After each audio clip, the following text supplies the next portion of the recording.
याबद्दल सर्वांचं मनपूर्वक आयटक महाराष्ट्राच्या वतीने मनपूर्वक अभिनंदन करतो।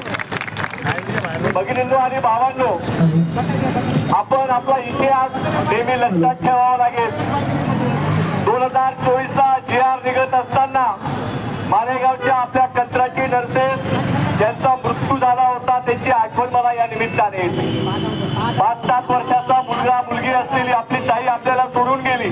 ज्या पद्धतीने मुंबईच्या आझाद मैदानावरती बसून तुम्ही एकत्र येत तो इतिहास घडवलेला आहे, तो इतिहास हा तुमच्या पुरता नाही तर येणाऱ्या काळात महाराष्ट्रातील जे जे कंत्राटी कर्मचारी आणि कामगार आहेत त्यांच्यासाठी एक प्रेरणा स्रोत राहणार आहे। म्हणून तुमचं बलिदान हे महाराष्ट्राच्या कंत्राटी कर्मचाऱ्यांचं बलिदान आहे, हे विसरता कामा नये। आजचं आंदोलन अतिशय टप्प्यावरती आलेलं आहे। आपलं आजचं आंदोलन सर्व भावांना बहिणींना माहिती आहे। जे जे करावं लागतं ते ते तुम्ही सर्वांनी केलेलं आहे। तुम्ही पावसामध्ये मुंबईमध्ये अनेक दिवस थांबलेले आहेत। महाराष्ट्रामध्ये सर्वात जास्त संप गेल्या 5 वर्षात कुणाचे झाले असतील तर आम्ही अभिमानाने सांगतो आरोग्य अभियानातील कंत्राटी कर्मचारी आणि अधिकाऱ्यांनी केले। एकूण दाखवली ही गोष्ट महत्वाची आहे। एक आपण घोषणा देत होतो, काय देत होतो आपण? न्याय व्यवस्था काय? शिकलेले लोक रस्त्यावर, शिकलेले लोक रस्त्यावर, न्याय व्यवस्था कट्ट्यावर। हा जो न्याय आहे ना, हा न्याय आपल्याला कट्ट्यावर बसलेला खाली जमिनीवरती आणायचा आहे। आपल्याला कल्पना आहे या महाराष्ट्रामध्ये निवडणुकीच्या काळामध्ये लाडल्या बहिणींना हजारो रुपये देण्याचं काम सरकारने केलं, त्याचं आपण सगळ्यांनी स्वागतच केलेलं आहे। परंतु आमची मागणी आहे ज्या भगिनींनी ज्या भावाने 20 वर्ष आपलं रक्त आटवलेलं आहे त्यांच्यासाठी तिजोरी खोलायला काय सरकारला लाज वाटते का? हा खरा प्रश्न आपल्या समोर आहे। आपली मागणी आहे आज आपण पुन्हा संप करायची गरज येता कामा नव्हती। मला माहिती आहे की गेल्या वर्षी अनेकांचे पगार कपात झालेले आहेत, अनेकांचे 2-2 महिन्याचे पगार कपात झालेले आहेत। काही भगिनी विचार करता की आमचा घरचा हप्ता भरायचा कसा, आंदोलन करावं की काय करावं असा प्रश्न उपस्थित राहतो।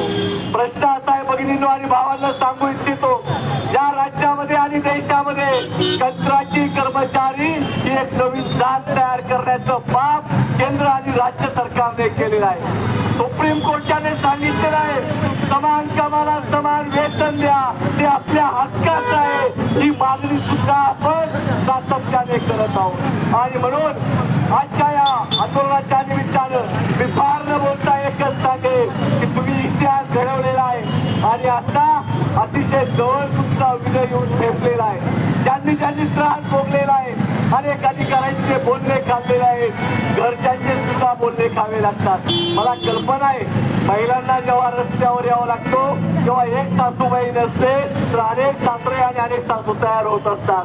ते ऑफिसमध्ये असतील, गावात असतील, सर्व ठिकाणी असतील। परंतु मला विश्वासाने मी सांगतो की सरकारने आज होणाऱ्या मीटिंग मध्ये आपल्याविषयीचा निर्णय घेतला पाहिजे, अन्यथा उद्यापासून जे काही आंदोलन आझाद मैदानावर सुरू होणार आहे ते अतिशय मोठे असेल हा इशारा आज सरकारला आपण देणार आहोत। आणि सरकारला आज सांगू इच्छितो की आज संपूर्ण महाराष्ट्रामध्ये कंत्राटी कर्मचारी अधिकारी संपावर आहेत, मोर्चात आहेत। जर सरकारने रविवारपर्यंत जर निर्णय घेतला नाही तर रविवारी आमच्या महाराष्ट्राची आयटकची मीटिंग मुंबईमध्ये होणार आहे। जर निर्णय घेतला नाही तर महाराष्ट्रातील 78,000 अशा आणि 4,000 प्रवर्तक सुद्धा तुमच्यासाठी रस्त्यावर उतरू हा शब्द तुम्हाला आज देतो।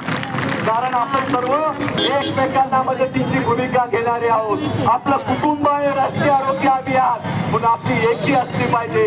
जेव्हा तुम्ही रस्त्यावर असतात तेव्हा अशा गटप्रवर्तक तुमच्या सोबत असल्या पाहिजे। तुम्ही जेव्हा संपावर असतील तेव्हा आपण मदत केली पाहिजे। आणि मला आज सांगायला अतिशय आनंद होतो, सुरुवातीला आपल्या जिल्ह्यामध्ये चर्चा होती, परंतु मीनाक्षीताई मोरे असतील, उद्धवराव असतील आणि सर्व तुमची समायोजन कृती समितीचे पदाधिकारी असतील, सर्व एकत्र आले आणि एकत्र येऊन तो विश्वास आपल्या जिल्ह्यामध्ये तुम्ही दिलेला आहे आणि सर्वांना संघटित केलेला आहे। त्याबद्दल सर्व तुमच्या नेत्यांचं सुद्धा जोरदार टाळ्यांनी आपण स्वागत करूया. काहींना भीती वाटते काय होईल आफ्टर कारवाई झाल्यावर. 4 दिवसापूर्वी जिल्हा परिषदच्या निवडणूक पत्र काढलं होतं. त्यावेळेस मीनाक्षीताई मोरे, उद्धवराव सर्व, त्याचप्रमाणे आपले नागरे सर, सर्व पदाधिकारी जाऊन आम्ही टीएसना भेटलो आणि आज ज्या पद्धतीने देव साहेबांनी सांगितलेलं आहे त्यांना सुद्धा तुमचं दुःख समजतं म्हणून प्रशासन सुद्धा तुमच्या सोबत आहे. तुम्ही एकटे नाही हे पण समजून घेतलं पाहिजे.